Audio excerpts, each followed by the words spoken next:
lodging, and entertainment expenses will be fully covered during the trial period. Next stop, Tenochtitan!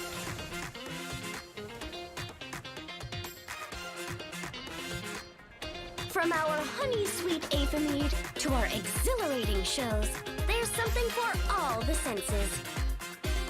Exactly. Just kick back, relax, and enjoy your holiday at whatever pace suits you. With the deep blue sea beneath you, and my lucky Sharky surfboard leading the way, are you ready to crank up the speed?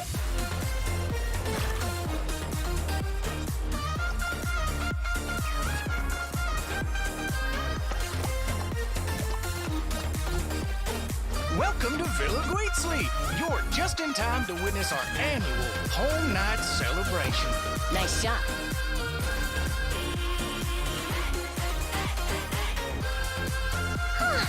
Paimon can already imagine how amazing the show's gonna be! Would you do us the honor of bringing some color to our landmarks too? Gotta fire the paint bombs, quick! Whoa!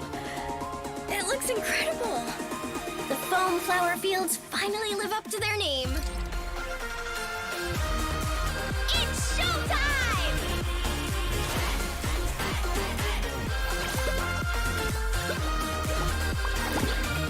Ready? 3, 2, 1! Rainbow Wish, please visit my account. Rainbow Wish, huh? I want Ineffa. So you're on 50-50? Traveler. Paimon. Then return home. Remember, Ooh, who's this? come home!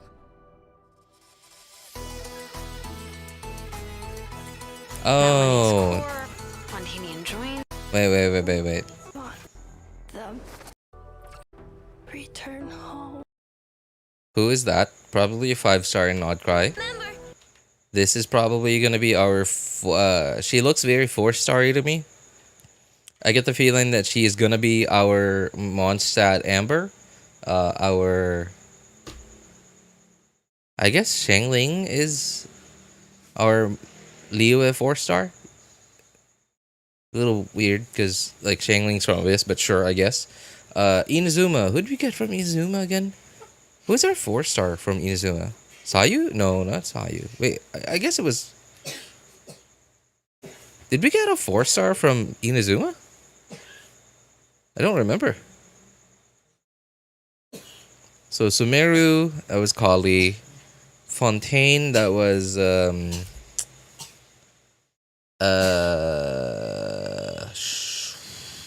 Lynette. And then Kachina for Natlin. Hey, what's up, Stella? How's it going, man? What, student? Whose child? Excuse me? Also barely enough for a 10 pull after getting Emilie on hard pity. Oh, man.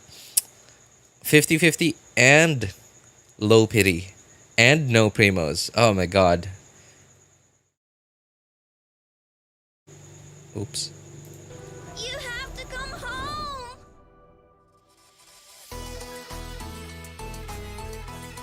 Natlanese core, Montanian joins, Mondstadt hairpiece. Where's home for you? Any memories about that?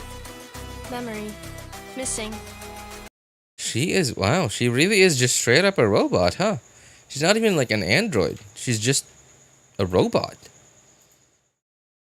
You're talking about memory and stuff. Is this a broom? Now then, could I, trouble you to tidy up my workshop? Understood. Commencing task. Installation chamber deployed. A robot made, huh? Annihilation mode.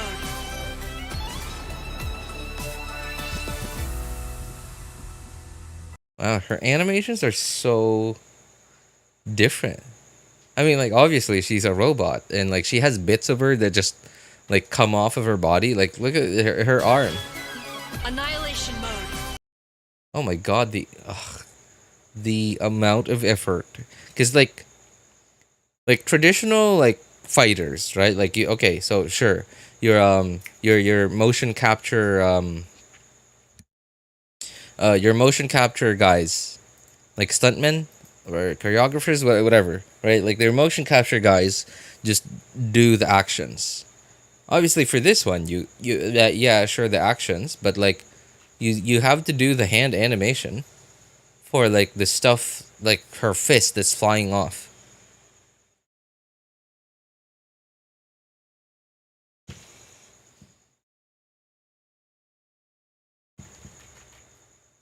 Is this for real, Stella? Where'd you get it from?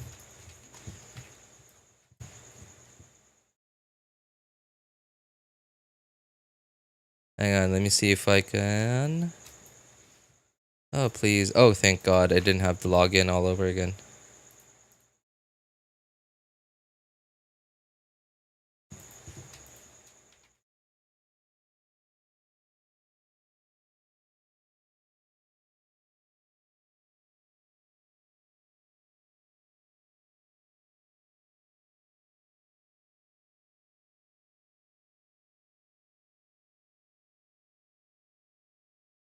Alright, here we go. Hey! Cheers, Stella. Hang on. I gotta add this to the pinned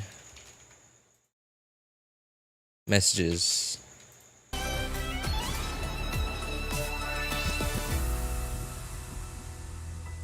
Ever since Ineffa set sail There from we go. Outland, the secret source automatons have been getting increasingly aggressive.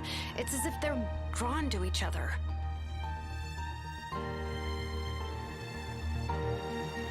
Return home.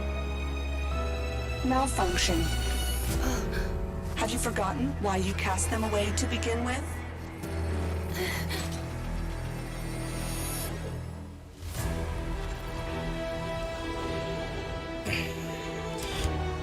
An ancient relic. Reminds me of Astro Boy. Oh my God, Astro Boy. Are we supposed to believe that Whoa, Bianca's whoa, mother whoa, survived? whoa, whoa, whoa, whoa, whoa. Dude. 5 hours sleep, weekly boss. Whew. Oh my God, I would not mind having this as a weekly boss.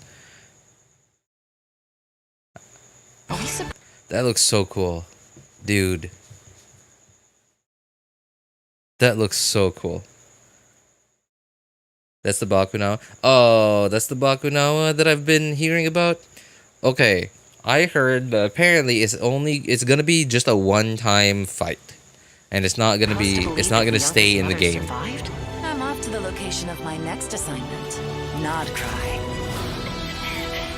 The Wild Hunt! Look out! They pulled the whole moon down. The lead Did you hear that? Did you hear that? They pulled the whole moon down? No way. leader of this regiment is a harbinger based in Nodcry, known as Marionette. Whoa, did you hear that, Marionette? We haven't heard anything about the Marionette until just now. Oh my God.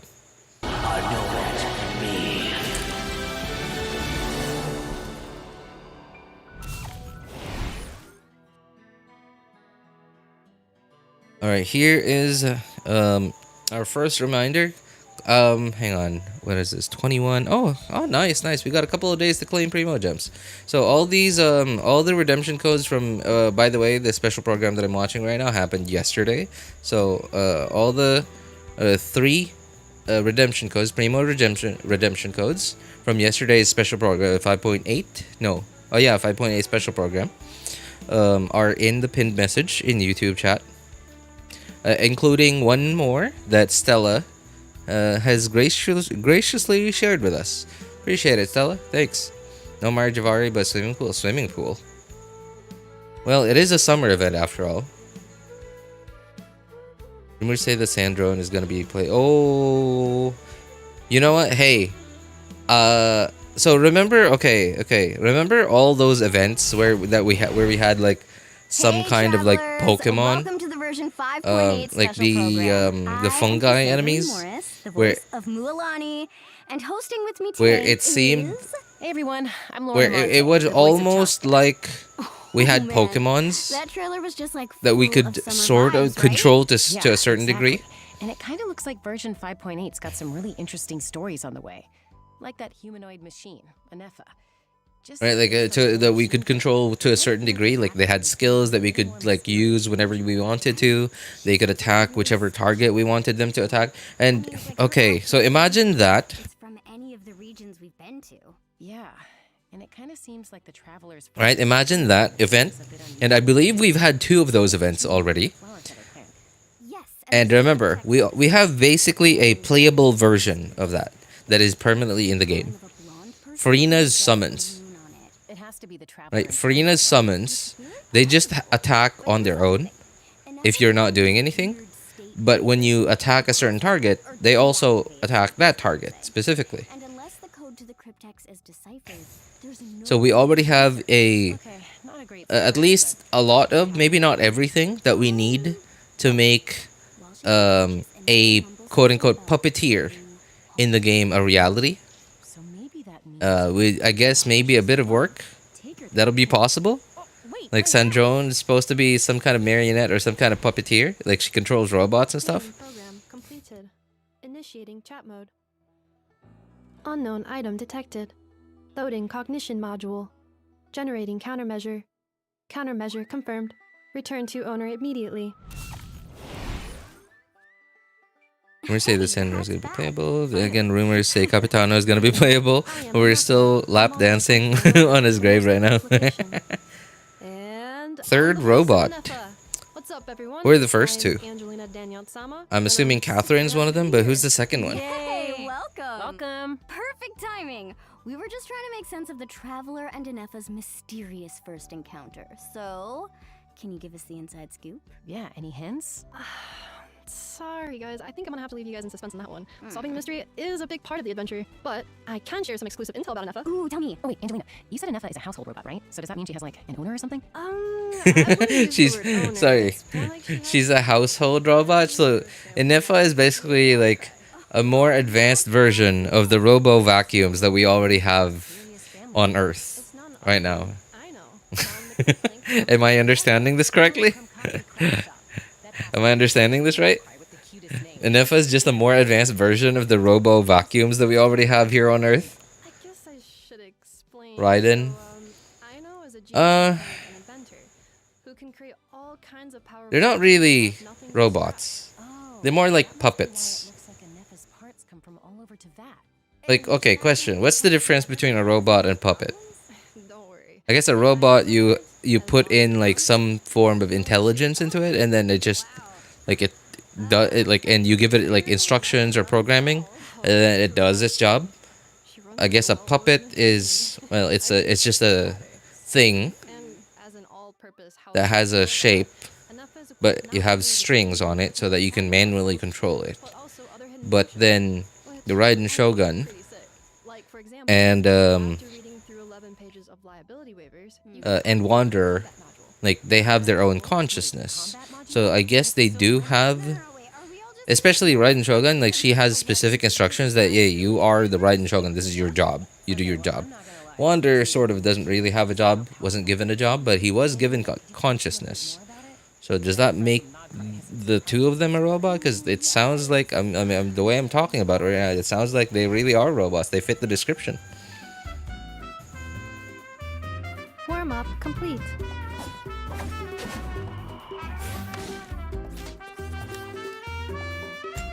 This is so odd to look at.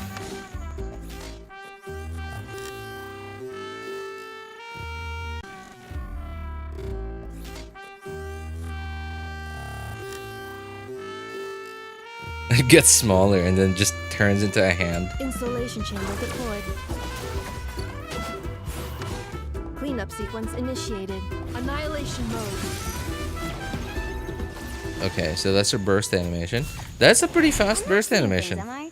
The reaction between Hydro and Electro. It's Lunar different. charged. Super different. Oh, yes, it is. Ineffa That is very, very obvious that it's a Like the very bright font color, it's very obvious. This is the first nod It's very in your face. And guess what? She's bringing a new elemental reaction with her. What? A new reaction? Yes, so when Ineffa I guess the difference that Wander and Shogun got organic origins. Ineffa might just be an amalgamation of knowledge made to function. Organic origins. Organic origins? Like what do you mean? How are they how do they come from organic origins? So, the new reaction has a very intuitive feature. When Both puppets and triggering a robots lunar can't charge breathe. Yep. reaction, a thundercloud will appear that continuously deals. Oh, speaking of breathing, okay, very small detail that not everyone knows about, but I'm sure a lot of people know about it. But if you take Raiden Shogun or Wanderer and take them to Dragonspine, you actually don't see like cold like mist come out of their mouths. Unlike every other character in the game. Because they don't breathe, they're puppets. Deals electro damage to nearby enemies that are affected by both. They both came from A. Oh my god, But Shinran. here's where it gets interesting. Lunar charge reactions can trigger critical hits. Electrocharged reactions can crit now. So I'm guessing that comes with new damage scaling? That's right. Lunar charge damage scales based on all characters who applied elements during the reaction. So basically, compared to the previous iteration of electrocharged, lunar charged reactions can systematically boost the entire team's damage output? I think I'm starting to get why Ineffa comes with waivers. So if it's that powerful, is there something special we have to do for Ineffa to trigger it? Nope. As long as Ineffa's in the team, all electro charge reactions triggered by your party will be converted into lunar charge reactions. Oh, wow. So cool. Yeah, so Okay, it seems that's pretty Ineffa's arrival cool. opens a lot of possibilities for existing Hydro and Electro characters as well. Exactly. So, Hang on. I have a. Oh hey, what's up, Arzen? How's it going, man? Anything but a new element. I don't think we're getting any more elements in the game, Arzen. Like that would make for like it. That sounds like so much work to have to like balance out a new element's reaction to all the other currently existing elements. It sounds like a nightmare, like a balancing nightmare. Hey, what's up, Deepak? Haven't seen you in a while, man. How you been? What a bummer. If I can't get an Ineffa, if my sorry, what the heck's an Epharon?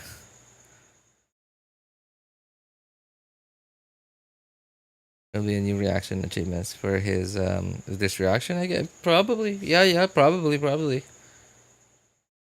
I'm good. I'm good, man. I'm good. Thanks for asking. Glad to hear you're doing fine, man. Weather's been really nice. Well, I don't know about nice, but like not hot. So not terrible. Yeah, lately. And we got a new character. Okay. Anyway. So before that, Aoife Oron, the besties of the island. Okay. Okay, so something that I have to address right now. So we are getting a new character right before 6.0. And with that new character, she is bringing a new elemental reaction, which isn't really like new. I mean, like technically it is new, but at the same time it's more like a different form. Like an upgrade to electrocharged, but only works if Ineffa is in the party. So didn't we have a similar thing happen in 4.8 with Emilie? Technically, Emilie didn't bring a new elemental reaction, but what Emilie did bring with her was sort of the like an attempt at like bringing burning into the meta. Right, and like for example, like electrocharged. I mean, electrocharged has never been in the top meta. Like it's been usable at best, right? And it's been good at best, and it's been usable on average, right? Like since day one, but it's never been top meta. So lunar charged. This is sort of like the rebirth of electrocharged, isn't it? And it's happening in 5.8, being brought by being brought by a new character coming in the patch right before a 0.0 update. Which is exactly the same thing that happened with Burning in 4.8 right before 5.0. Now, in Burning's case, it wasn't that great. But but at the same time, it was like Hoyo was trying to do with Burning what it's trying to do with Electrocharge now. And like so okay, in Electrocharge's case, Electrocharge was at the very least usable. Right, it was like usable for endgame, not just like barely usable. I'm talking about like it was actually like endgame usable. Whereas Burning was absolutely complete dog poop. It was just completely useless. And even today, like Burning's just blah. So I guess. So okay, here's what I'm guessing. Right, so you know how important Emilie is now. Y'all know how important Emilie is now. She's literally on the banner, and I'm sure not a lot of people are pulling for her. There are some people, probably, people that, especially like people who really like Kinich, have a Kinich, and like really want their Kinich to be better. And people who just, I guess, like want an AOE off-field 5-star, a 5-star AOE off-field Dendro applicator. That's not Nahida. Well, that's not Nahida and Dendro MC. So, and I'm not saying that Ineffa is probably going to be another Emilie, but what I am saying is that relatively, I think Ineffa is going to be relative to what Emilie is now. So, Emilie isn't very sought after, but that was because like she was sort of trying to pull along with her like a really, really bad reaction that was just completely useless from before her time. Whereas Ineffa is pulling along with her a reaction that was already at the very least usable, and at best actually good. So what I'm trying to say is, I think Ineffa is going to be good, right? Because especially like there was some significant power creep between like from the time between when Emilie was released and the time between when Ineffa is going to be released. So I think Ineffa is going to be just an electrocharged version of Emilie. Granted, because of all the power creep that's happened since Emilie's release, an initial release, not her rerun, her initial release.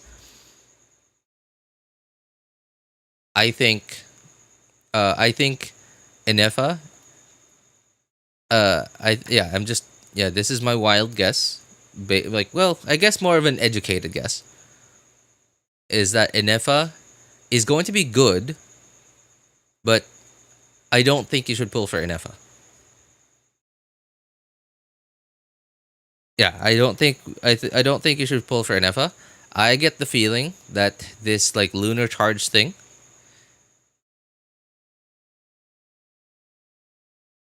is going to be kind of like what Emilie did with Burning, and it's only going to be used as a way to like proc certain like artifact sets or artifact sets, buffs, new character passives. What else? Passives from characters that are from Nodcry. Yeah, that's my guess. But at the same time, it's also entirely possible that Ineffa will be necessary for people to be able to take advantage of any artifact sets or any like kits of future characters that rely on having a character in your team that can enable the team to do lunar charged reactions. It's entirely possible because like remember, not the power creep has not only the power creep that's happened since Emilie's release has not only been like numbers wise. It hasn't only been numbers wise, but it's also been in like how team restrictive characters, character kits, and artifact sets have been. And not even just that, like enemies too, right? Like how team restrictive enemies have been too, right? So like for example, Mavuika, like to a certain extent, requires other Natlan characters to be on the same team as her. Otherwise, she'll hardly be able to burst. Who else?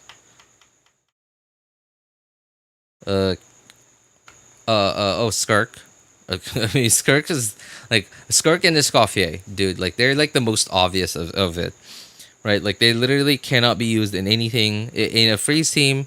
You can't even use them in a freeze team that has Animo in it. You're stuck with like Hydra and Cryo only, right? So I get the feeling that it's possible that Ineffa might not be a quote unquote must pull. She's not going to be a very high value character from 6.0 onward, especially as we get more and more Nodcry characters.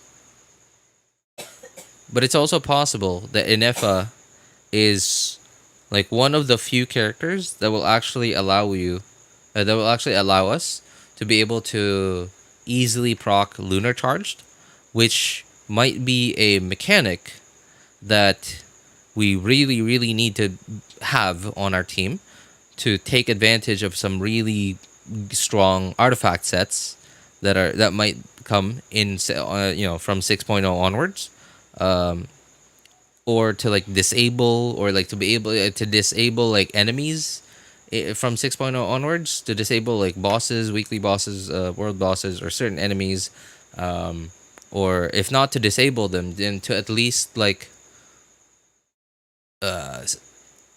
maybe reduce their resistances, or like sort of like the Natlan cryo / hydro robot, right, where you literally have to hit it with so much cryo in order to get its resistances low enough that you can actually like do damage to it. So it's entirely possible that Hoyo is power creeping not just the numbers, but how team restrictive artifact sets, character kits, and enemy mechanics will become. My god, okay. I thought I had a solid verdict, and then like I thought about it a little bit more, and yeah, no. Okay, so it's entirely possible that Ineffa is gonna be sort of like just an Emilie, right? We're not a very high value character, because like soon down the line we're gonna get another character that does something similar, but also makes like Ineffa like somewhat irrelevant. But it's also possible that Hoyo will make Ineffa like a one of a kind character, sort of like what Emilie is. Emilie is sort of like a one of a kind character. She's like the only 5-star that we have in the entire game that has anything to do with burning, or at least like encourages players to like use burning.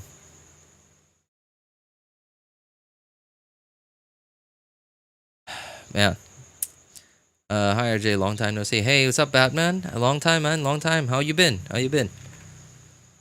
Oh man, this is too much to think about, man. Did you see the Deer Roman? Oh, not yet, man. I've been holding off of watching like any of the stuff that the Genshin Impact YouTube channel has uploaded for today's stream, so I could watch them in today's stream. Let's take a closer look at what she can do in Or people like me who want to on-field with her Emilie. elemental skill, Ineffa deploys a shield. Hang on. So, with her elemental skill, Ineffa deploys a shield and summons the multi-purpose Smart Assistance Unit, Brigida. Smart Assistance Unit. Okay, so she's a shielder. Which is the cute little robot you see here. Aww. And with its wide range of movement and agility, it periodically dashes up to Oh. enemies to deal AoE electro damage. Off-field electro. When Ineffa's not on the field, her face appears on Brigida. She ticks very slowly though. She attacks like her off-field thing. Is that her face? On the robot? Also, this is awful. Hang on. There. Just realized I was at 720p.